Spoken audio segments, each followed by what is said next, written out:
Hey, beautiful friend. Welcome back. Last episode, we learned something that changes everything. Your brain constructs reality. Emotions are built, not triggered, and patterns can change. But here's a question we haven't answered yet. Why are there different types at all? If one way of being was the best way, wouldn't evolution have figured that out? Wouldn't we all be the same? This episode is important to me because I spent years thinking something was wrong with me. Turns out I was designed this way, and so were you.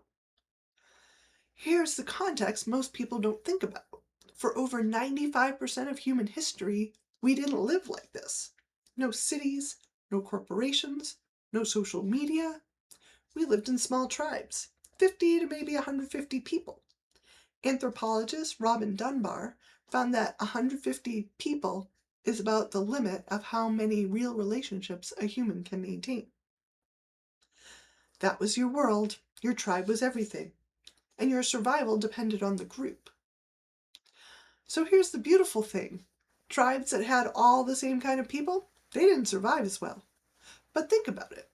If everyone's a dreamer, who's tracking the food supply? If everyone's a warrior, who's planning for next year?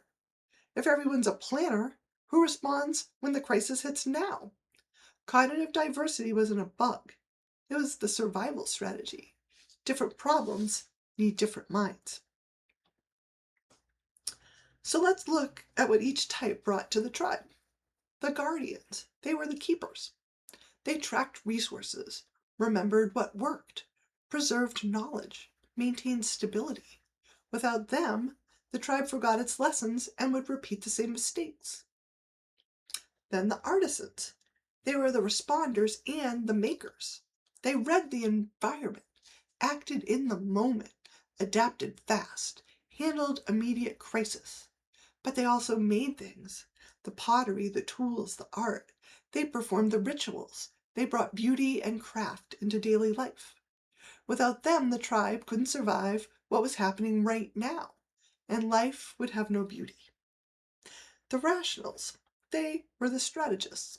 They solved new problems, planned for the long term, figured out how things worked, innovated, invented the wheel. Without them, the tribe couldn't adapt to novel challenges. And the idealists, they were the healers.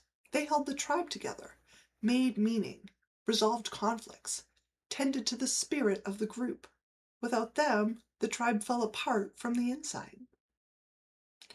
And here's something crucial. There is no best type, only best for a certain context. In peacetime, when things are stable, guardians naturally lead. They manage resources, they maintain what works. In immediate crisis, attacks, disasters, emergencies, artisans step forward, reading the moment, taking action now. When facing a long-term threat that requires new solutions, rationals are essential. They have strategic thinking. They're innovative. They create new things. And when the tribe is losing hope, losing cohesion, losing its sense of why, that's when the idealists become the most important voice. So every type leads, just in different moments. Now here's something we need to be honest about.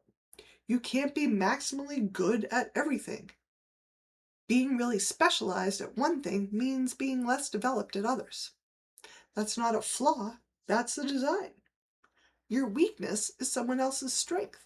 Their weakness is yours. The tribe compensates.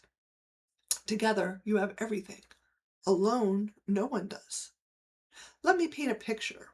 Imagine a tribe facing a drought. Water sources drying up. People are scared. Tensions are rising. So the guardian steps up.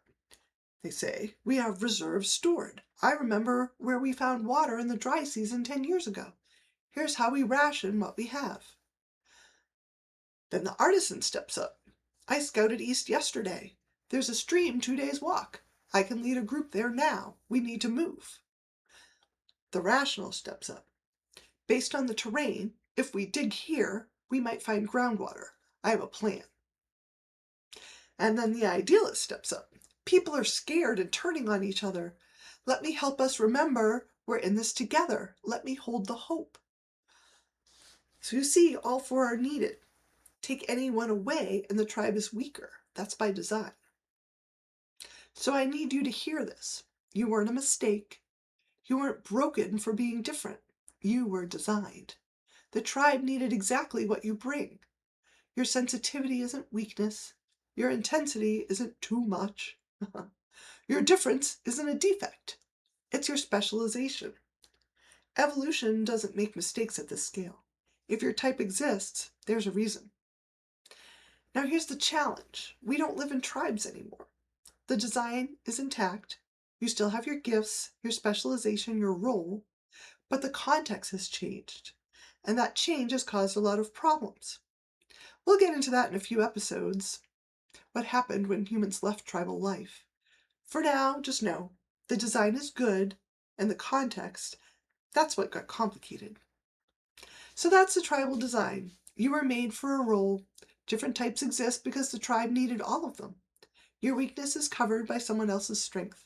And you were designed.